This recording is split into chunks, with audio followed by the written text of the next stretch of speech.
महारानी एलिजाबेथ द्वितीय का 96 वर्ष की उम्र में गुरुवार को स्कॉटलैंड में उनके घर बालमोरल कैसल में निधन हो गया। महामहिम ने 70 वर्षों के कार्यकाल में व्यक्तिगत संपत्ति के तौर पर 50 करोड़ डॉलर करीब 39.84 अरब से अधिक रुपए छोड़कर गई है, जो कि प्रिंस चार्ल्स को किंग बनने पर विरासत में मिलेगा। ऐसे तो क्वीन एलिजाबेथ की संपत्ति को लेकर कई तरह की कहानियां गढ़ी जाती है, जैसे उनके पास अचल संपत्ति होगी, रानी है, उन्हें क्या, सब कुछ तो उनका ही है, जैसी कहानियां आम है। लेकिन वास्तव में कहानी इसके उलट है। मसलन रॉयल फर्म के पास तो असल में 28 अरब डॉलर यानी करीब 22 खरब रुपए का साम्राज्य तो है, लेकिन परिवार को इससे कोई सीधे तौर पर फायदा नहीं होता। किंग जॉर्ज 6 और प्रिंस फिलिप जैसे राजशाही परिवार के सदस्यों ने एक बार इसे फैमिली बिजनेस करार दिया था। आइए जानते हैं कि आखिर रानी की मृत्यु के बाद इस तथाकथित फैमिली बिजनेस का क्या होगा। रानी को इनकम कैसे होता था? रानी को एक टैक्स पेयर फंड से इनकम हासिल होता था, जिसे सॉवरेन ग्रांट के रूप में जाना जाता है, जो प्रत्येक साल ब्रिटिश शाही परिवार को भुगतान किया जाता है।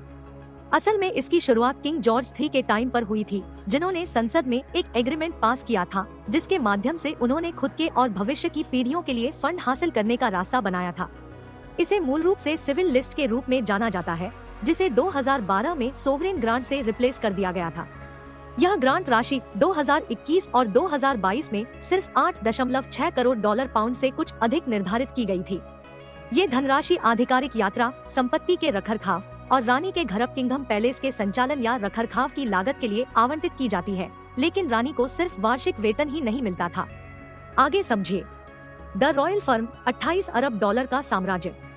द रॉयल फर्म, जिसे राजशाही पीएलसी के रूप में भी जाना जाता है, असल में शाही परिवार के वरिष्ठ सदस्यों और सार्वजनिक चेहरों का एक समूह है, जिसकी अध्यक्ष रानी एलिजाबेथ थी। इसे वैश्विक व्यापार साम्राज्य माना जा सकता है, जो टेलीविजन कार्यक्रमों और पर्यटन के माध्यम से हर साल यूनाइटेड किंगडम की अर्थव्यवस्था में सैकड़ों मिलियन पाउंड का योगदान करते हैं। रानी एलिजाबेथ के अलावा 7 अन्य शाही परिवार के लोग इस फर्म के सदस्य हैं। इनमें प्रिंस चार्ल्स और उनकी पत्नी Camilla, Duchess of Cornwall, Prince William और उनकी पत्नी केट, डचेस ऑफ कैम्ब्रिज, रानी की बेटी राजकुमारी एनी और रानी के सबसे छोटे बेटे प्रिंस एडवर्ड और उनकी पत्नी सोफी, काउंटेस ऑफ वेसेक्स शामिल है। इससे रॉयल परिवार को नहीं होता लाभ। फोर्ब्स के मुताबिक रॉयल फर्म के पास 2021 तक लगभग 28 अरब डॉलर की अचल संपत्ति थी, जिसे बेचा नहीं जा सकता।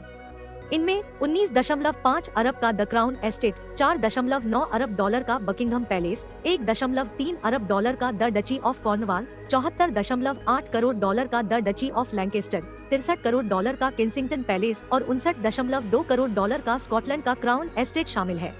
हालांकि परिवार को इस फैमिली बिजनेस से व्यक्तिगत रूप से लाभ नहीं होता है।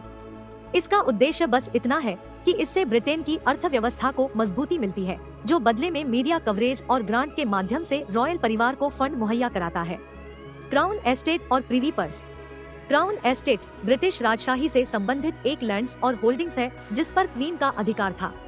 हालांकि ये रानी की कोई प्राइवेट प्रॉपर्टी नहीं थी, यह सेमी इंडिपेंडेंट पब्लिक बोर्ड द्वारा कंट्रोल किया जाता था।